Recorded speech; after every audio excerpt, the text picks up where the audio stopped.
তখন গভীর নিদ্রায় হঠাৎ ঝাঁকুনিতে উপর থেকে নিচে পড়ে মাথায় আঘাত। চোখ খুলতেই ভয়ানক সেই দৃশ্য, চারিদিক ধোঁয়ায় অন্ধকার, হৈ হৈ কাণ্ড। এই বুঝি সবকিছু শেষ, এমনটাই একসময় ভেবেছিল নূর ও তৌফিক। মারাত্মক একটা অভিজ্ঞতা। আর কাজে ফেরা হলো না, ফিরতে হলো বাড়ি। এক রাশ আতঙ্কের মাঝেই অক্ষত অবস্থায় বাড়ি ফিরতে পেরে দারুণ আনন্দিত তারা। ঘটনা যখন ঘটলো তখন তো আমরা শুয়েছিলাম, তো 3টে বাজে ঘটনাটা ঘটেছিল। তখন শুয়েছিলাম, ট্রেন যখন নেমে গেছে তখন আমার উপর থেকে পড়ে গেছে, তখন মাথায় একটু লেগেছিল। আমরা কি ঘটেছে বলতে ট্রেন যখন নেমে গেছে তখন তো আওয়াজ হচ্ছে, আর তখন বাইরে থেকে লোক আসছে, বলে ইমার্জেন্সি যেমন চলে চলছে, আর ধোঁয়া হয়ে গেছে বলে সব বাইরে বেরিয়ে গেছে। উদ্ধার কেউই করেনি। আমরা এখান থেকে এসেছি টাটা থেকে ফের এখানে সাঁতরে গেছি। একটা অটো ছিল, চোট লেগেছে? আমার মাথায় লেগেছে। কাজের উদ্দেশ্যে মুম্বাই বেরিয়ে পড়া।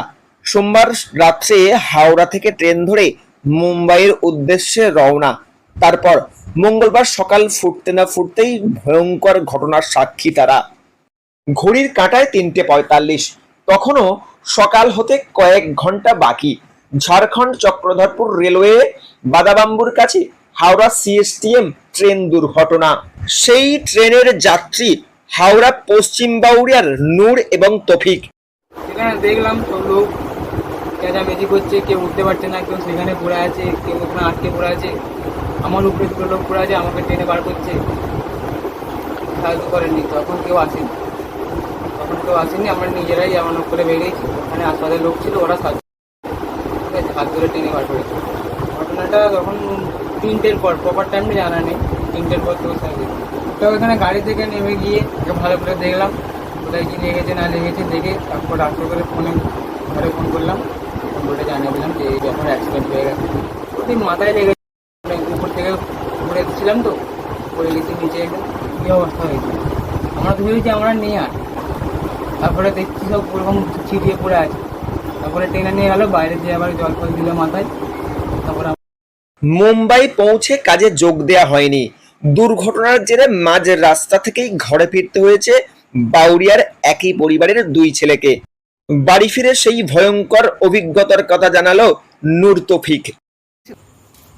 বড় ছেলে শুনেছিল তো মনে আমার মনে আছে ছেলে বাইরে আছে, আর কি অবস্থা বলবো না, আমি বলিনি, আমি ঘুমাচ্ছিলাম, আমার শরীর খারাপ বলে আমার বড় ছেলে বলেছিল।